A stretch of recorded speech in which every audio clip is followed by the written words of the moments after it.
بسم اللہ الرحمن الرحیم۔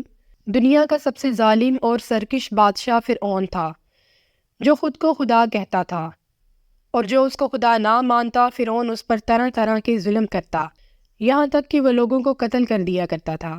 ایسے میں اللہ تعالیٰ نے فرعون اور اس کی قوم کی ہدایت کے لیے حضرت موسیٰ علیہ السلام کو مابعوث فرمایا تاکہ وہ لوگوں کو ایک اللہ کی توحید کی طرف بلائیں اور فرعون کو اس کے ظلم و ستم اور اس کے خدائی کے دعوے سے باز کر سکے۔ مگر فرعون اپنے کفر میں بہت بڑھ چکا تھا، وہ ساری نشانیاں اور معجزات دیکھ کر بھی ایمان نہ لایا۔ حضرت موسیٰ علیہ السلام کی تبلیغ کے نتیجے میں لوگ ان پر ایمان لانے لگے، مگر فرعون کو یہ بات گوارا نہیں تھی کہ لوگ اس کی غلامی چھوڑ کر اللہ کے آگے جھکیں۔ اس نے ان ایمان لانے والوں پر ظلم کی انتہا کر دی، وہ لوگوں کو ان کے ایمان کی وجہ سے قتل کرنے لگا، لہٰذا لوگوں کو اپنی جان بچانے کے لیے اپنا ایمان فرعون اور اس کے ساتھیوں سے چھپانا پڑتا۔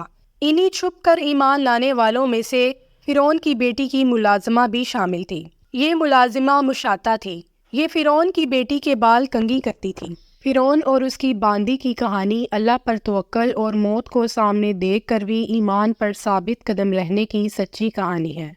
ایک دن یہ ملازمہ فرعون کی بیٹی کے بالوں میں کنگھی کر رہی تھی تو کنگھی اس کے ہاتھ سے نیچے گر گئی، جسے اٹھاتے وقت اس نے بسم اللہ پڑھی۔ یہ سن کر فرعون کی بیٹی نے اس سے پوچھا کہ آج تو نے ایک عجیب کلمہ کہا ہے، یہ اللہ کون ہے؟ وہ بولی، اللہ وہ ہے جو تمہارا اور میرا رب ہے۔ فرعون کی بیٹی نے کہا کہ ہاں، یعنی میرا باپ؟ تو وہ نیک عورت بولی، نہیں، اللہ سب کا رب ہے۔ اس پر فرعون کی بیٹی نے یہ خبر اپنے باپ کو بھیجی۔ فرعون نے خادمہ کو بلایا اور پوچھا کہ کیا تم میرے علاوہ کسی اور کو رب مانتی ہو؟ وہ کہنے لگی کہ ہاں، اللہ کو، جو سب کا حقیقی خدا ہے۔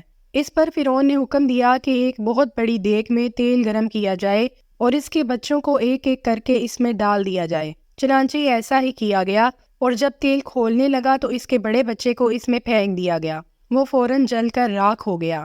فرعون نے بچے کے قتل کے بعد اس سے پوچھا کہ کیا اب تو مجھے خدا تسلیم کرتی ہے یا نہیں؟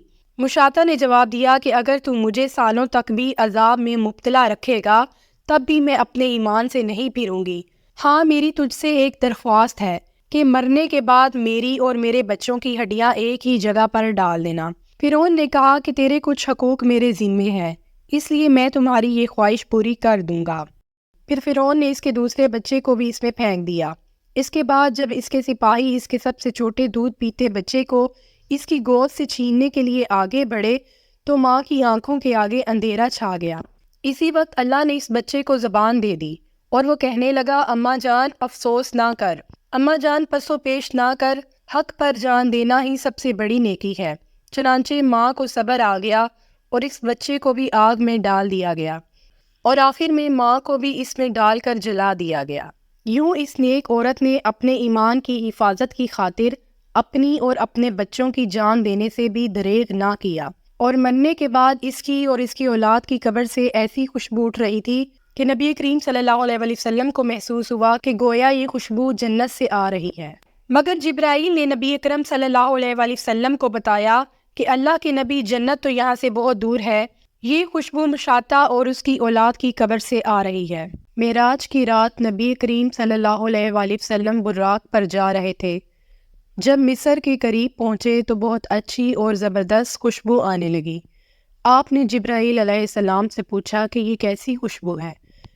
جبرائیل علیہ السلام نے فرمایا کہ یہ خوشبو فرعون کی بیٹی کی کنگھی کرنے والی ملازمہ اور اس کی اولاد کی قبر سے آ رہی ہے۔